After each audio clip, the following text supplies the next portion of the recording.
Saya asumsikan kamu sudah mempunyai beberapa data untuk kelasnya. Ketika saya klik salah satu kelasnya, maka template detail kelasnya sudah dicetak dan kita berhasil mengarahkan URL path aplikasinya ke URL class/id-nya. Tentu ID-nya akan selalu berbeda-beda tergantung kelas mana yang kamu tampilkan. Berarti tugas kita sekarang adalah membuat template untuk detail kelasnya serta menangkap dan mengakses data ID dari URL. Sebagai contoh, template detail kelasnya seperti ini. Ada beberapa elemen pendukung seperti menampilkan judul kelasnya, menampilkan paragraf untuk deskripsi, dan satu router link untuk kembali ke halaman list kelasnya. Dan yang terakhir ada gambar. Kalian boleh kembali refresh lagi halamannya. Saya klik, maka tampilannya sangat sederhana. Sebelum saya tampilkan data detailnya, saya coba akses dulu ID yang ada di dalam URL. Tentu URL-nya sesuai dengan URL yang aktif. Karena kita sudah mengaktifkan router view di dalam web aplikasinya, maka kamu sudah diberikan izin untuk mencetak objek yang namanya $route.params. Kita akses ID-nya dengan menuliskan seperti ini. ID ini sesuai dengan nama URL yang kamu tuliskan setelah titik 2. Jadi kalau saya tulis di sini ID kelas, berarti ID kelasnya kita akses menggunakan perintah objek $route.params. Kita cetak di dalam kurung kurawalnya.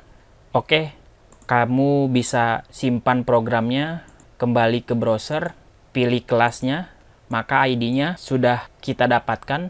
Oke, sampai di sini ID-nya sudah berhasil ditampilkan ke dalam template. Dengan begitu, saya sudah bisa mengakses data kelasnya melalui local storage. Jadi di bagian detail kelasnya, saya sediakan dulu data yang spesifik, pisahkan dengan koma, buat data, return sesuatu, nama datanya misalnya detail class, yang bentuknya single object. Nanti objek ini akan berisi judul, deskripsi, gambar, sesuai dengan kelas yang dipilih. Jika sudah, kamu boleh buatkan sebuah metode di dalam ruang lingkup methods, masih di dalam komponen detail class. Saya buat sebuah method namanya filter class. Dia bentuknya function. Yang saya lakukan di sini adalah mengakses data kelas yang ada di dalam local storage.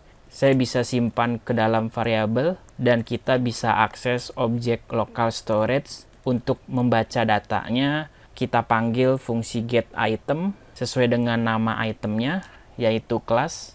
Tapi getItemnya harus kita parsing ke dalam bentuk objek dengan menggunakan perintah JSON parse.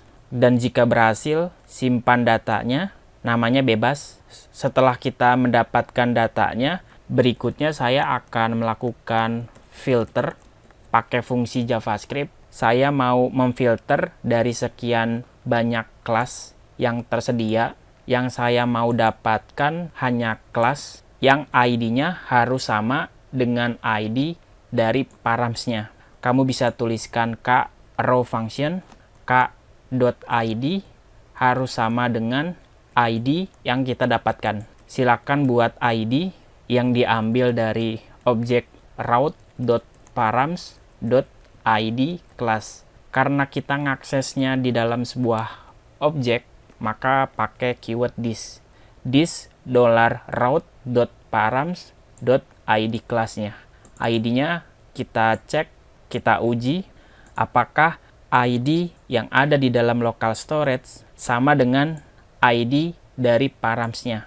Params yang sudah dikirimkan melalui URL. Kalau ketemu dan cocok, simpan datanya di satu nama, katakanlah namanya data, berarti data ini adalah data detail dari kelas yang terpilih, atau teman-teman bisa tulis item, namanya bebas.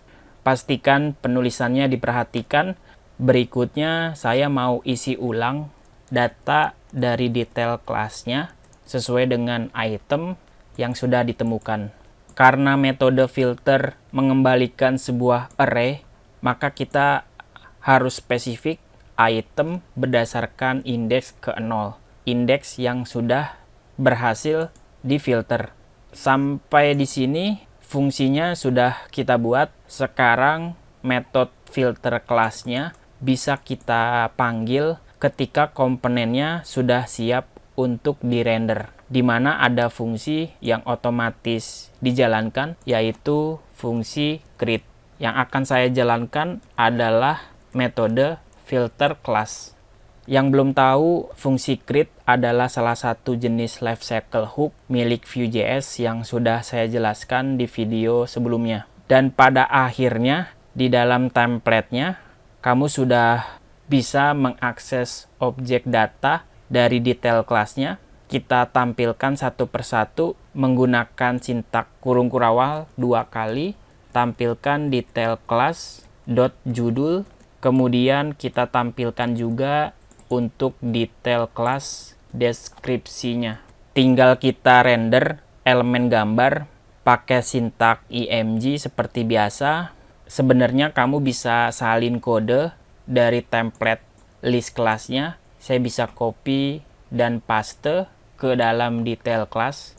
Tinggal kita ubah aja itemnya jadi detail class .gambar.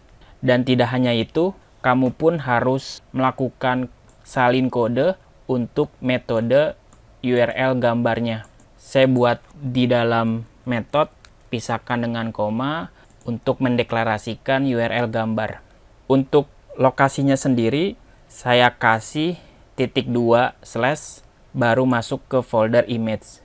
Berikut ini adalah lokasi gambar yang valid. Saya coba buka halaman daftar kelas. Saya refresh lagi halamannya. Saya coba klik kelas JavaScript, maka dia akan masuk ke halaman detail dan menampilkan data kelas secara keseluruhan. User sudah bisa melihat dan memilih sesuai dengan kelas yang kamu pilih, sesuai dengan kelas yang kamu sukai. Saya bisa kembali pilih kelas lain, judul dan deskripsinya sudah ditampilkan dengan baik, begitupun untuk kelas lainnya. Oke, sejauh ini detail kelas yang dipilih user sudah berhasil dirender dengan baik.